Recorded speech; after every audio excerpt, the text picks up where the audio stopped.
Dr. Gilad Issacs, Dr. Basani Baloyi are among the over 150 economists and experts who have pledged their support for global North leaders to redirect trillions from fossils and historical debt. The support comes in the form of a letter signed by other stakeholders. The letter aims to emphasize the need for real transformation of the global financial system. The signatories call on the global North governments to pay their fair share, as they have both a significant influence on the global financial architecture and historical responsibility for climate change. Kamal Ramburuth is a debt and development finance researcher at the Institute for Economic Justice. He joins us now for this discussion. A very good evening to you. Thanks so much for joining us, sir. Hi, Flo. It's great to be here. Thank you. You're most welcome. I mean, what is your understanding of this envisaged new global financial pact? We heard President Emmanuel Macron, he made the statement that there shouldn't be a choice between the fight against poverty and the fight for climate. But, I mean, obviously that sounds great, but, how do you focus on the latter without fixing the former, which, is poverty? Exactly, Flo. You're completely right. And attending the summit today, there was this kind of resounding message from global leaders that was saying we are in an existential moment as humanity. And the message that was coming through from President Emmanuel Macron was that, there doesn't need to be this trade-off between poverty reduction or development and the ecological transition. But what the French president is failing to present is that global South countries simply do not have enough capital to make the transition at the speed and at the scale that's necessary. And really, I think that the comments of the French president could be construed as being quite arrogant. Yeah. In fact, the president of Barbados had the comment today at the summit that in the private, privately, she calls this summit the "How dare you" summit. Mm-hmm. How dare the French government host this kind of grandiose summit that isn't even in a multilateral forum where it should be, like the United Nations, to present as if they've got, kind of the solutions to the climate financing problems that the world faces. Developing countries need up to $1 trillion a year. Yeah. And it hasn't been delivered. And partly why it hasn't been delivered is because the approach that the World Bank and the Global North has taken is this kind of facade, this dream that they'll scale up financing from billions to trillions. And the way that they want to do it is to kind of crowd in private capital and allow a de-risking of the risks associated with the transition so that the private capital can come in. And this approach is it's failed. It's completely failed. And the reason that it's failed, Flo, is because they are kind of relying on the same private players who have created this crisis to not take us out of the crisis, without acknowledging the fact that large financial investors, large owners of capital in the world are not driven by the social good or a fair and just transition. And they are motivated by profit. By profit, yeah. And, and this is where, I actually wanted to take it. I mean, we're told that the summit aims to build a new contract between the North and the South.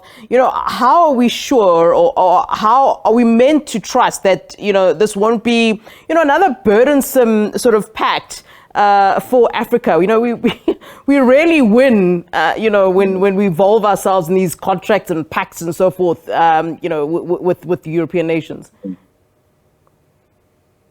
Sure, it's a great point and a great question, and I think it kind of speaks to the fact that the international monetary, trade, tax, and debt rules are systematically skewed towards the global North.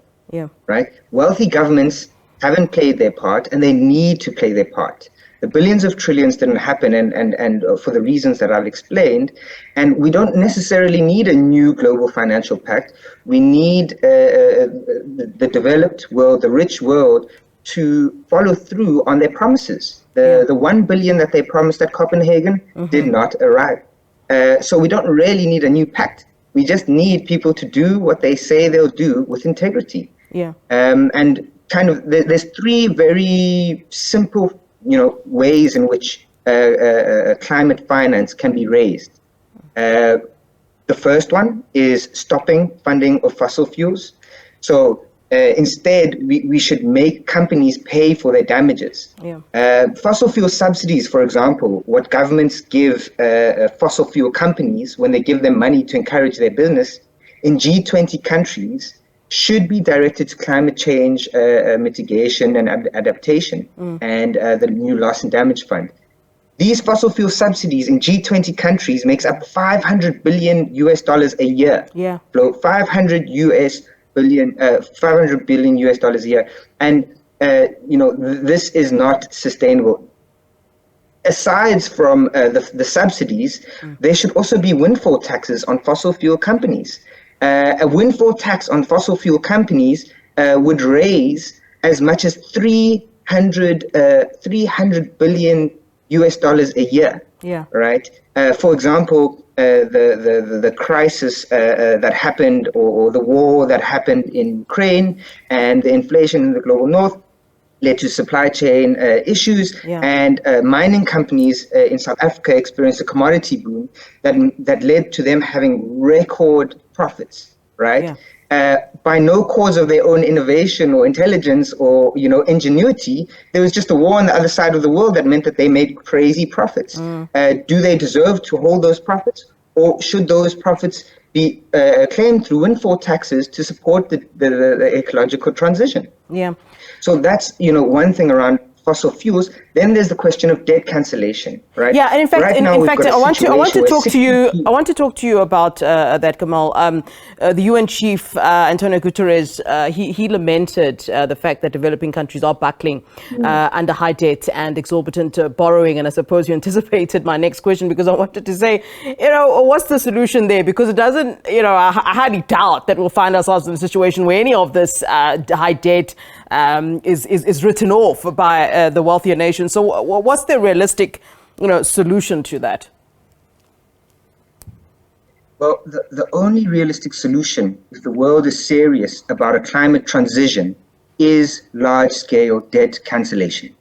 That is the only realistic thing, because what you have right now is the developing world who is just trying to recover from COVID-19, trying to recover from the effects of a war that developing countries didn't create or do not want to partake in, trying to recover from global inflation, in a context where 62 developing countries are in debt distress, right? This means that there isn't enough fiscal space. There isn't enough space in the government's purses to spend more on the climate transition.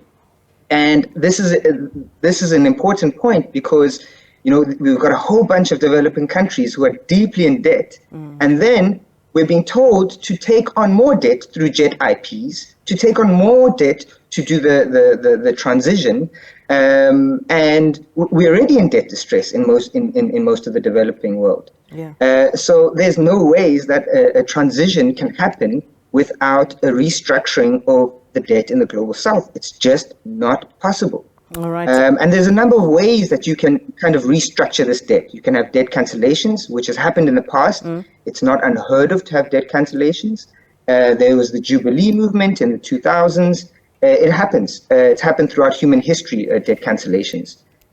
So that's the one thing. The other thing you can do is, for example, have a clause in all contracts, on all debt contracts, that says that if a country is going through a climate crisis, for example, Durban last year, or Pakistan is going through floods, Mozambique has floods, there's droughts, there's a range of climate crises that could happen, and if that strikes a country, then the country should be able to have a pause and not have to pay interest or pay back the stock of a debt until they've reached a point at which they've recovered. Kamal, unfortunately, we've run out of time. But your point well taken, Kamal. Thanks very much. We are out of time, unfortunately. Kamal Ramburuth, a great pleasure talking to you. Thank you very much for your insightful views. He represents the Institute of Economic Justice.